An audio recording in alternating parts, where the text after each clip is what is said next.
Ustaz Adi Hidayat lahir di Pandeglang, Banten pada tanggal 11 September 1984.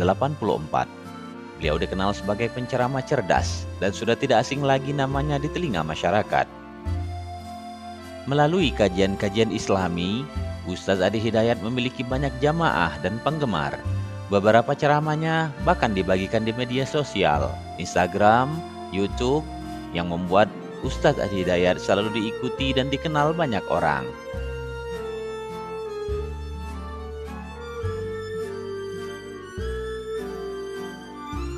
Kalau tidak bisa bersaing dengan orang soleh dalam memperbanyak amal, maka bersainglah dengan para pendosa dalam memperbaiki diri. Hidayah bukan hanya diberikan untuk orang yang tidak beriman saja, tapi Allah berikan hidayah kepada orang yang beriman juga untuk menguatkan imannya. Nabi yang sudah jelas surga saja bangun malam untuk tahajud hingga bengkak-bengkak.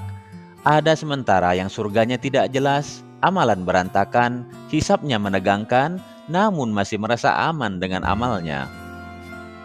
Berteman, carilah yang baik, candanya pun akan memberi faedah. Umumnya kesehariannya sederhana dan rendah hati.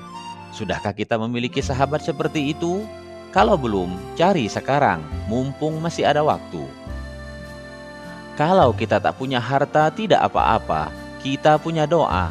Kalau kita tampangnya biasa, tidak apa-apa, kita doanya luar biasa. Kalau kita merasa tidak menarik, tidak apa-apa, doa kita itu menarik di sisi Allah Subhanahu wa Ta'ala. Pokoknya kalau kita tidak punya modal apapun dalam hidup, kita masih punya Allah Subhanahu wa Ta'ala, tinggal meminta saja. Kalau Anda bisa memilih yang baik, kenapa masih mempertahankan yang buruk? Lawan dari kaya adalah cukup, bukan miskin. Jadi sebetulnya ketika Allah menciptakan kita, rizki kita cukup, tidak ada yang miskin. Yang menjadikan kita miskin itu adalah perasaan kita yang tidak pernah merasa cukup. Mencaci itu tidak akan menambah kemuliaanmu, dan tidak pula membuat yang kau caci berkurang keburukannya. Jika yang kita dengar adalah nasihat, maka jangan lihat siapa yang mengucapkan, tapi dengarlah apa yang diucapkan. Namun jika menyangkut suatu pemikiran atau pendapat, lihatlah dulu siapa yang mengucapkan, baru dengar apa yang dia ucapkan. Yang terlihat sedikit bisa jadi berkahnya melimpah. Makanya jangan bosan bersyukur, biar nikmatnya ditambah.